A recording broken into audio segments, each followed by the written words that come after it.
too many times people value the education or even the school that you go to think that that's going to make them successful. It's not Yeah. true. I mean, you and I both know Ivy League people who are as broke as hell. COVID kind of put a hamper on a lot of live events, right? Everybody, you went virtual or you pulled back or whatever. What is it about live events? I know what my belief is, but what is it about live events that you love so much and why they're so important? It's always about the connectivity. It's the in-person energy that's in that room, because Zoom, I mean, guys, we got stuck on Zoom for 2 years essentially. Yeah. And I think most people are just kind of burned out. They kind of like this Zoom like hangover. They're just kind of done with it, And I remember initially when COVID was kicking off and some of the people were canceling their live events, they would do those virtual summits and they would get a pretty good attendance. A lot of people would show up because it was kind of exciting. It was like, oh man, I don't have to leave my couch. I could sit here in my pajamas and see this cool speaker. Like, awesome. But probably 6 months into that, you and I both saw like the huge decline. Like people couldn't even fill a webinar. It was like they would have to wave at their mom and their Aunt Sally for joining, but it was kind of seen that way. So I also saw that it was a great, I say, a revealing in 2020. We saw these people that were canceling their events and not even giving refunds. Get that, guys. That's a little bit sketch. Wow. Yeah, right? That's not cool. And so we seen a couple of people do that. And I was like, you know what? I know my audience. And I think as yourself, we know who our audience is. And I said, would my audience actually show up if I put on a live event? Like, are they so fearful of COVID and having to wear masks and have to have these hand sanitizer every time they take their hands out of their pockets? Like, is that really my people? No, that's not who my people are. They're entrepreneurs, they're risk takers. They like to have that adrenaline rush. They like to just go do something. And after being cooped up for about 9 months, we had our first live event in October of 2020. It's like, so that's the reason I called my events the advance, because most people talk about going on a retreat. I was like, dude, retreat's such a terrible word for entrepreneurs. Like, makes me feel like I'm going to go and meditate for a while. I'm not saying that's bad. Right. There's a time and place for a retreat, but there's also a time and a place to like go and get encouraged, go and get inspired, go learn something new, be around. I mean, a fantastic entrepreneurs that you always connect, man. Like, I mean, I don't know. It's an incredible experience for sure. Yeah, dude. So you got to put these events on to get the energy in that room, because it's not the same. Even for a speaker, I mean, we can do a really good virtual speech, but you just don't have that energy interaction between the people sitting in the front rows. Yeah, for sure. Absolutely. Well, look, I want to give the audience some semblance of understanding who you are at your core. You've been an incredibly successful entrepreneur, right? But it wasn't like you were born with a silver spoon in your mouth and like you just kind of like stumbled your way into stuff. Take us back just a little bit, because, our audience is what I'm politely beginning to refer to, and I stole this from Nicole Waters recently, is the everyday entrepreneur, right? These are solopreneurs. They're bootstrap guys and gals. They're people who may have an idea and maybe have something they want to create, but they haven't had a chance to like fully do that. They're people who are working on their life while working on the profession, that kind of scenario. And I know your story is pretty powerful, which is one of the reasons I want everybody to hear it. Man, I think that I'm one of your audience. If you describe us as the blue collar, the average everyday entrepreneurs, because that was me also. I mean, I grew up with really lower middle class in a suburb of Houston, Texas. I'm still a native Houstonian, is what we call ourselves. And my mom was a cafeteria worker. She's a Japanese immigrant. I was actually born in Japan as well, at a military base. Yeah. And my mom worked in the high school cafeterias for 30 years. And my dad, when he got out of the Marines, he worked in the chemical refineries here locally for his entire career. They're both retired now. They're traveling, doing amazing things now. But I got to see the fear that we had of just not having the bills paid. And anytime my dad got laid off from his contractor jobs, you just avoided him for a few weeks until he found a new one. It was just like that kind of a really tense money, like just scarcity mindset around money, a lot of different things. And I remember watching my dad as a kid and seeing him be angry about things. And he was definitely not abusive. He may have been verbally abusive to me as a Marine sergeant for all, but I just understand that we look at those kind of role models in our life and we go, hey, is that really how I want to be? Is that what it takes to be a man? Right. And we learn some good things and we learn some bad things, but the people that have enough awareness, and I think that I have a pretty high level of awareness, I could say, well, I don't want to be like that, but I do like to be this part of that. So, I mean, I just saw my parents struggle, and I was actually the first person in both sides of my family to go to college. And it's not because they paid for it. It's because I paid for it. They said, hey, do you want to go to college? It's like, yeah, it sounds like a great idea. I had good grades in high school. And I said, well, you can either join the military or get a job. And I was like, well, I'm already got a job, had a job since I was 15, but I guess I'll just go to the military. And then As I was about to go sign up for that, my dad actually had a pretty heartfelt conversation with me. And he said, getting out of the military was the best thing he ever did. And that he didn't want me to join just to be able to pay for college. He's like, you can get a job, you can work, you can just pick up extra shifts. Like, don't go because it's the money thing. So I did that. I worked in the chemical refineries just like he did as a helper, a grinding pipe. I became a welder, stick rodder, and then I became a pipe fitter. And even then, when I didn't have enough money, I would still put on my apron and go wait tables on the weekends. Eventually, I was managing those restaurants in my mid 20s, and it took me 7 years to graduate, dude, in mechanical engineering, but it took me a long time to do that working full time. Yeah, but I mean, I guess it's funny. You and I joked off in air when I was on your show, and vice versa. We're always like brothers from another mother. Mhm. Because one of the things that I know you and I both agree is this. There's this element to the everyday entrepreneur that is this grinding thing to bring a vision bring a vision to life. And I know that I tend to respect those that really had a hard fought battle, right? That had the sleepless nights, that had the trying to figure out how to make payroll and what insurance is and what insurance you cover, and then how to taxes and Mhm. all these types of things, not knowing how to read a balance sheet or a P&L and learning along the way, and all that stuff, right? My heart goes out to those folks big time. How did you discover your own entrepreneurial journey? Was it something that you were pushed into? Was it something that you just found something you loved? Was it a necessity? How did you find yourself in the entrepreneur world? So after going through that 7 year period of hustle and grind and literally sleeping 3 or 4 hours a night in college and kind of Mhm. going through that for so long, when I finally got my big boy salary job, $45,000 a year as an Yeah. entry level project engineer, I was getting home at 4:30 in the afternoon. And I was like, well, what do I do now? Do I Yeah. just sit on the couch and watch TV like most people? Do I go hang out at the bars like single dudes do? Or, Hmm. so I did a little bit of this and did a little bit of that. And I just realized, like, man, I'm just wasting a lot of time. And I was really honest with myself. Do I like this apartment? It was probably 500 square feet. I was like, do I really like living here? And is this really my life? Like, what am I doing to make myself get a little further ahead? And I've always been the person that was really pragmatic and looking how do I learn new skills? How do I teach myself new things, new abilities, new knowledge to maybe earn some more money or climb a little higher on the corporate ladder, so to speak. Yeah. And so I was in my late 20s and I was in that first little entry level job. And I'd already been working in the field, like at these same chemical plants since I was 18. So I had a lot of experience, even though I just got the degree. And I got tired of really running into that roadblock in corporate where they were thinking I was just too young. Like, you're too young to go manage multi-million-dollar projects because, you just graduated college. Like, guys, I've been out there actually working and building this stuff for 7 years now. Right. And so I got tired of being told to wait my turn, pay your dues, and looking at the Mhm. desks and ahead of where you're going, where's your trajectory in the career. And I remember even going on interviews, and sometimes you had to go park in the gravel lot, farther away from the Yeah. office. And as you're walking through and you get to the reserve spots, you're looking at the reserve cars of like what's parked there. And you and I both, we know, like, we like Yeah. cars. And I'm looking at even the cars like in the reserve lot. I'm like, man, is this like what I'm aspiring to hit? Like, do I really want a brand new F-150? I mean, is that Mhm. really what I want to achieve in my life? And the answer is no. The answer is no. I was wanted more because I grew up broke. Yeah. And so for me to find that creative external outlet, I started to think about what can I do to create businesses where I didn't have to go back and wait tables, because that's what I did for about 2 years. I Mhm. had an engineering degree, an engineering job with a salary, and I would still go wait tables 7 nights a week because I wasn't where I wanted to be. And Mhm. most people are unwilling to do things like that. They're not willing to do what it takes. They have this ego, they have this too much pride. I remember some of those people that worked at the engineering facility would come see me in the restaurant, and they were like, they're shocked. They're like, Tony, why are you here? Like, you're an engineer at the plant. And, Yeah. like these guys are the factory workers. And I'm actually levels above them at the corporate level, but here I'm waiting tables on the weeknights. And they were kind of surprised by that. And I said, well, it's because I'm not where I want to be. So I'm willing to do what it takes to get there. And I had plenty of free time to do this. So why not? Right. So Yeah. I've always been that way, dude. And for me, that creative outlet to go make some decisions, to learn new skills, new abilities, that's what I was building with entrepreneurship. And I just did that with the car businesses that I created. Yeah.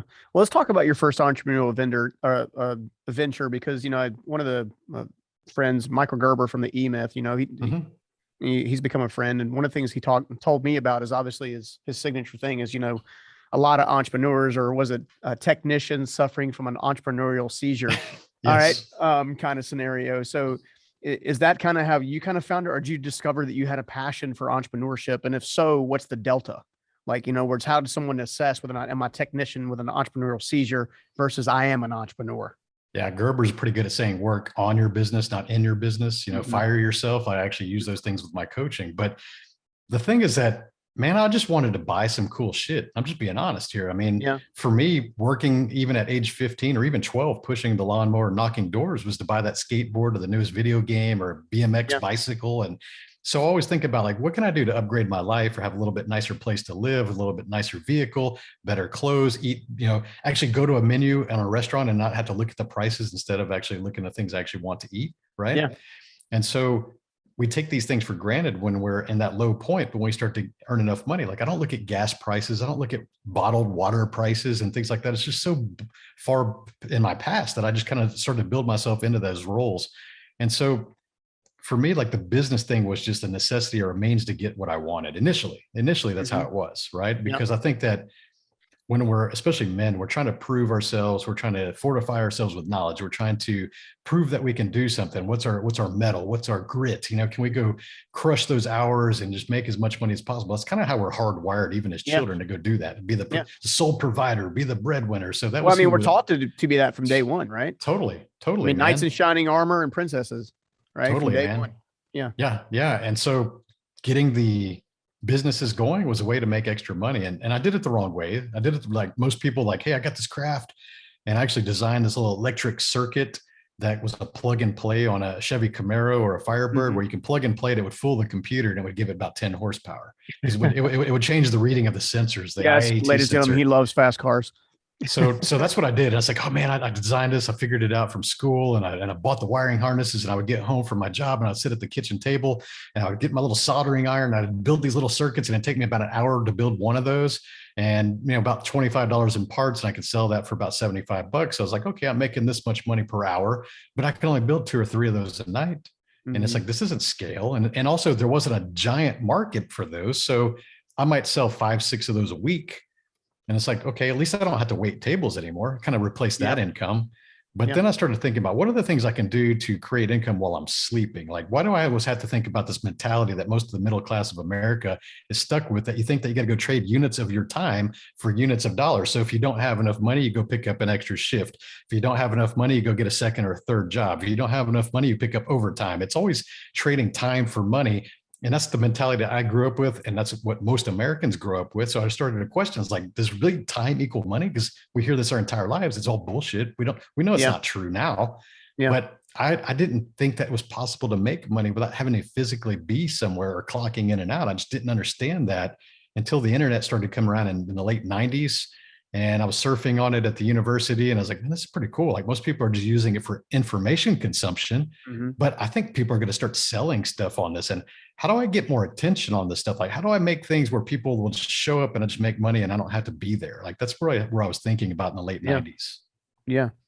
Well, and I think that's one of the reasons I want to hit that is because I think a lot of folks who are solopreneurs or entrepreneurs that are very early stage, right? They have an idea, they're trying to bring it to market. Maybe they're trying to work on the value proposition or position in a specific way, or find their, I don't know about you. I'm sure you get this too. I get several DMs a day asking me to finance various businesses and become a funding source. And by the way, guys, that's not the best way to ask for an investment. I mean, there's a process for getting an investment in your business.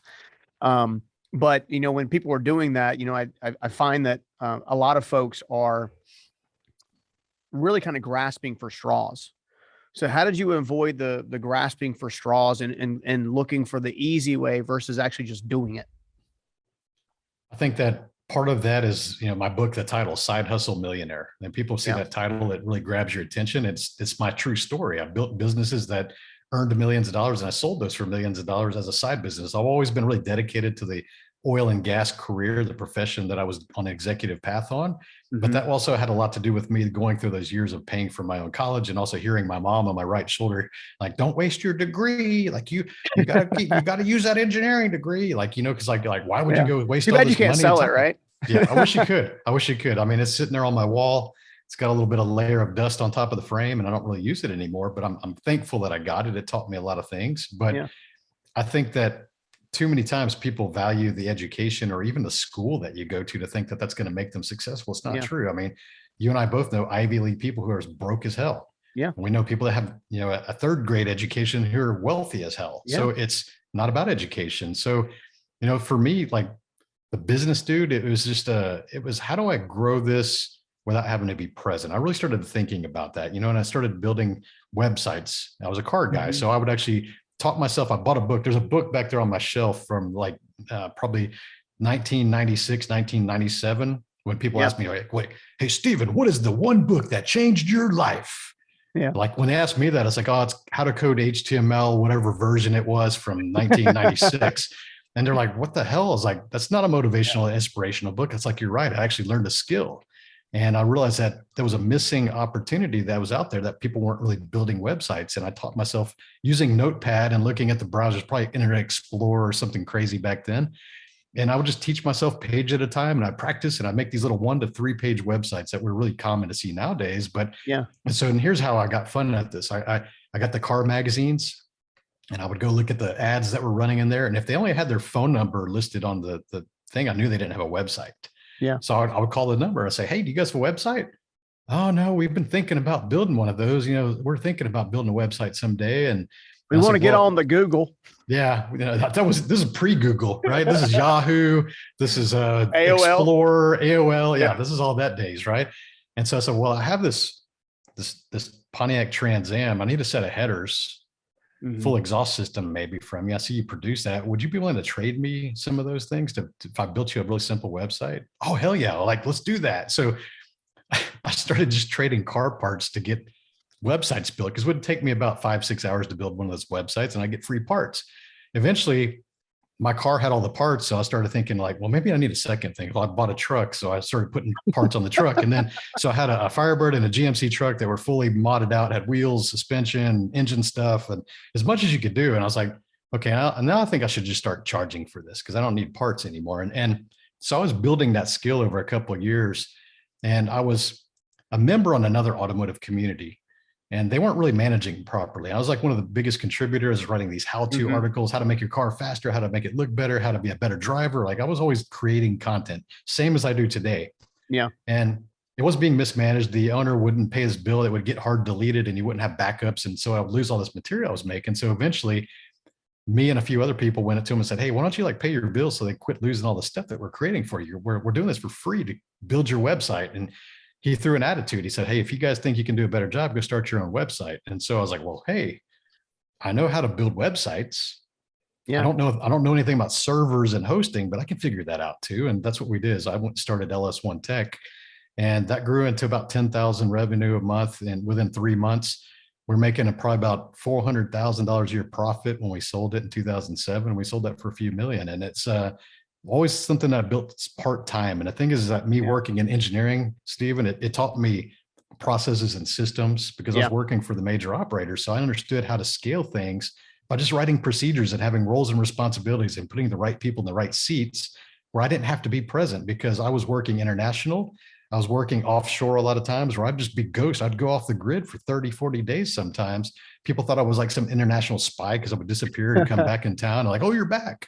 Yeah. But I had to build businesses that could sustain that kind of a lifestyle, that kind of career. So by design, I built these businesses that literally made me money while I was asleep, or I was on vacation, or I didn't have to be there. Yeah, no, I love it. I think it's a good reminder for all entrepreneurs too, is, sometimes as an entrepreneur, you either judge yourself by the entrepreneur you plan to be, or the entrepreneur you currently are, not realizing that that's setting you up for the journey that becomes entrepreneurship in general. Right. I want to pivot the conversation just a little bit, because obviously you've had immense success, right? You can now buy what you want, go and do what you want, and that kind of stuff. I don't know about you, but for me, I had a massive pivot once that happened to me, where I had a lot of freedom, right? Where I was like, this is all well and good, but this isn't fulfillment. This isn't filling to me. What have you learned about making ultimately a meaningful impact in today's marketplace? Man, I think that you have to understand your purpose. And when we think about these really deep questions, like what is the meaning of life? What is your purpose? If you would have asked me that at each decade, let's say, of my life, I would have had a different answer. And I think that's normal. I think that especially if you're a younger listener, that you don't have those answers and it sounds like really like far away and you got plenty of time, and you may have that time. But I would say that my 20s was really focused on gaining knowledge, trying to apply Mhm. some skills, trying to get some credibility. 30 was all about stacking money. Like when I'm in my 30s, like most men, it's like, hey, I've got a career, I'm building businesses, I'm like sacrificing family time, which is not healthy, but that's what you do as a Mhm. man. And you disappear and you make a lot of money. And that's what I did my entire 30s. And then when it starts to approach 40, for most people, it's like that pivotal age, is Yeah. midlife, right? Yeah. I started really thinking about that. It's like, man, I missed some of my kids' football games. I didn't get to see a lot of the stuff growing up. I didn't see his first steps. Had a lot of money in the bank, had all the fancy things, big house, 10 cars in the driveway, all that stuff, but it wasn't really worth all of that. Now, I'm not going to say that it was a terrible decision. It's something that I had to learn through. But really in 40s, when I started really thinking about awareness and what am I going to do to build some legacy? Like, how am I impacting people outside of my friend group? Because I'd helped 12 other people that were staff members of mine build 7, 8, and 9-figure companies over the last 15 years. And Mhm. they kept telling me that you should be doing this full time. You should be teaching these people full time. And Stephen, the reason I didn't do that is because I had a lot of insecurities and Mhm. I didn't have a lot of confidence. And we always talk about imposter syndrome and things like that. I Yeah. don't know if I believe all of that, but it's really just insecurities. Let's be real, because imposter syndrome sounds like it's a buzzword nowadays, but it's really just insecurity and fear of Yeah. criticism. That's the truth, right? Yeah. We're not afraid of failure. We're afraid of what other people are going to say or think about our failure. So when you put it in that perspective, you realize like, man, I'm putting my entire life on hold and holding myself back from my true potential because I'm afraid of what other people are going to think or say. Yeah. So understand this, guys. If you're on your deathbed and you're looking back in your life, let's say that you're very fortunate and you make it to this old age and you're at your deathbed and you know that you have very limited time and you're going to be thinking back on the things that you regret not doing versus the thing that you Mhm. tried and failed. And you're going to also look at the people that are in that room and you're going to realize that none of them are your haters. The people that you're so worried about, their critical words, their negative, their naysaying, their hate, they're not at your deathbed, but you're Yeah. going to let them rule your entire life up to that point. It's sad to think about, man. And I had a near death experience racing cars in 2015.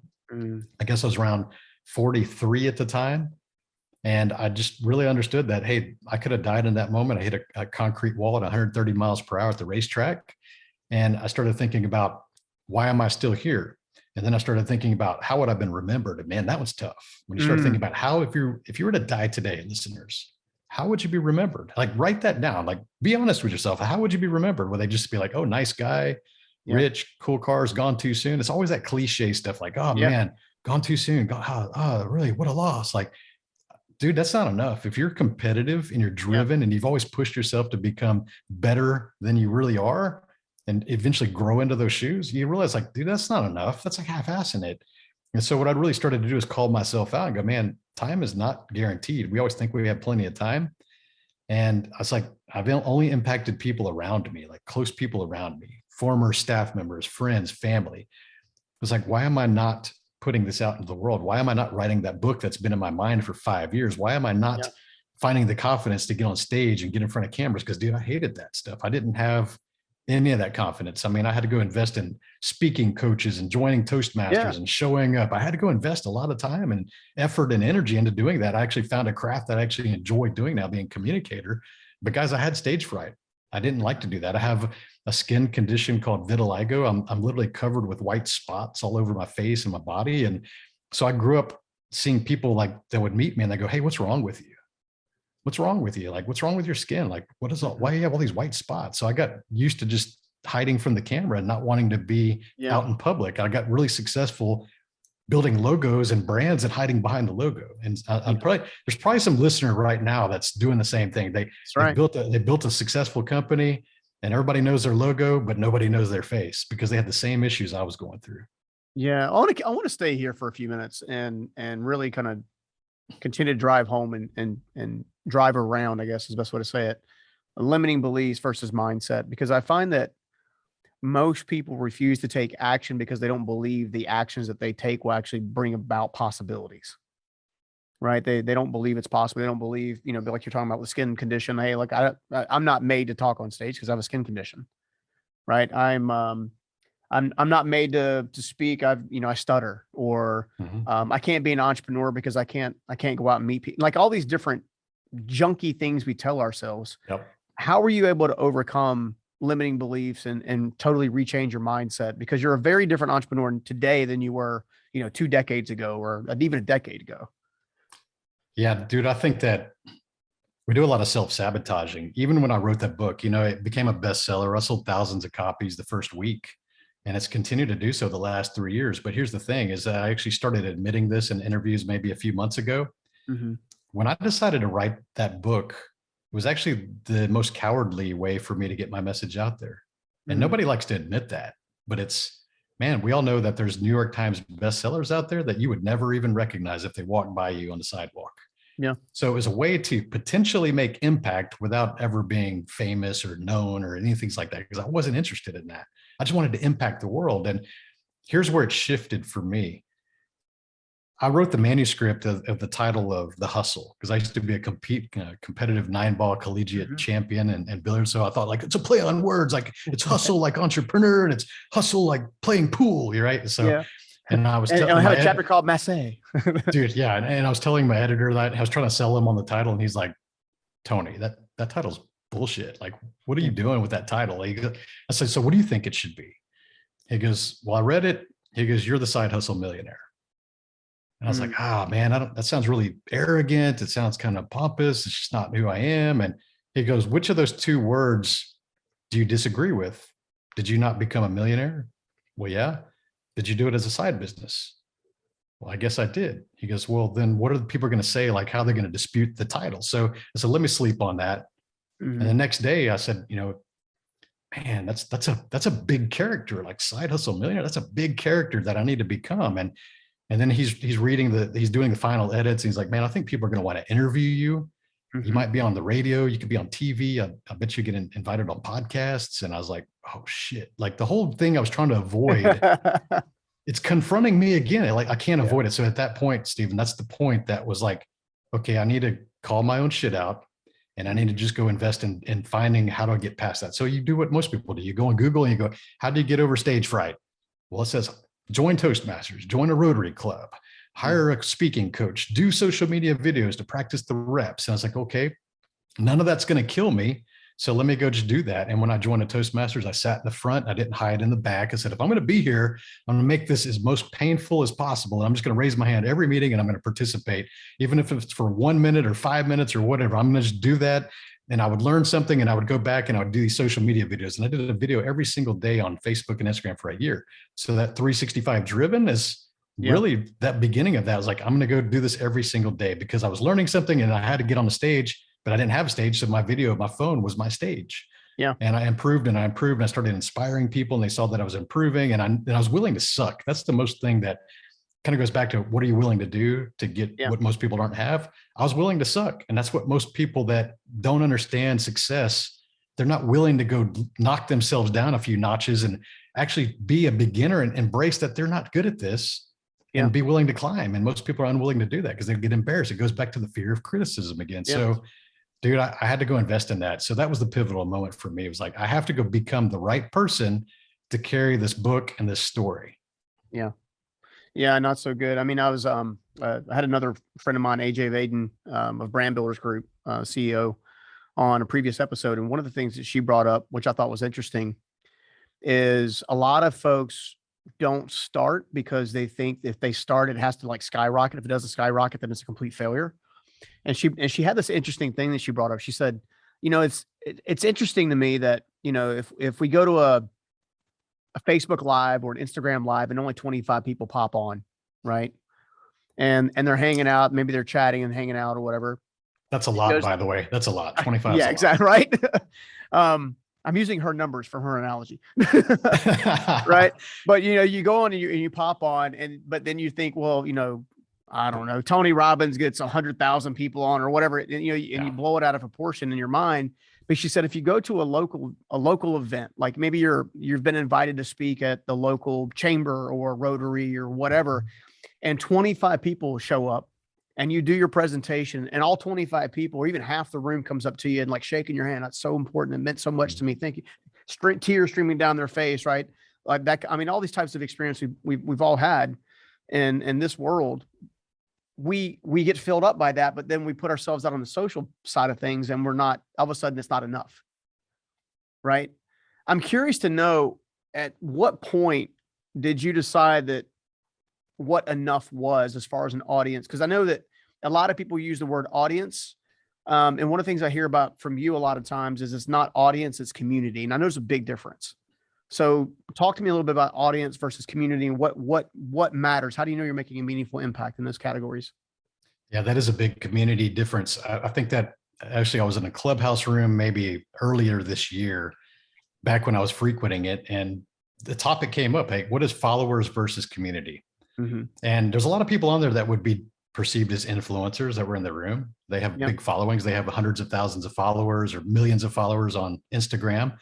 Mm-hmm. So they feel like they're leaders. They feel like they're leaders because of that. Not all. Now, here's the thing: is not all of them are. Yeah. Maybe you got a rockin' body, or maybe you got some fancy flash that people are following. So I always ask my people, like, are they following the things that you have or how you look, or are they following you as an individual? Mm. Would you be able to lead them into war and to combat? And, would they actually take your advice and their life matters? Like, then probably not. It's probably a superficial relationship. They're getting some entertainment value maybe from you. Yeah. And so the difference between a follower base, which is what everybody talks about now, because everybody's like, gets really sad when they don't get a lot of Instagram followers, right? Yeah. It's not the same at all, because a followership, let's use that word. A followership is a one-way communication line. It means you're sitting at the top of the pyramid and you're saying, hey, this is me and I'm super important and I'm entertaining you. And like, here's my post. And you go, oh, I like it. And like, cool, rock on. Like you see these one-way conversations, right? Now, a community leader is different, because it's my duty as a community leader. And I built communities with 500,000 combined members, like big communities.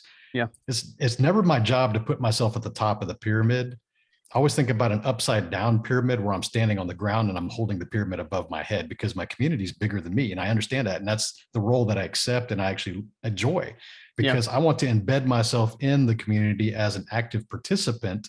Everybody knows who owns it or who's the leader is, but I don't want to be the, hey, that's Tony and he's super awesome. And like, he's better than all of us and he's talking down to us. Like, no, guys, like, it's my duty as a leader of a community to embed myself within the community and also facilitate that there's lines of communication that form between each and every member on an individual basis. So, Stephen, if you're in my community, and let's say like Dennis, Dennis, he was a speaker at my last event. So like, if you guys are in my community and you didn't know each other, I would want to make sure that you guys introduced each other and you guys built your own line of communication. It didn't have to involve me at all.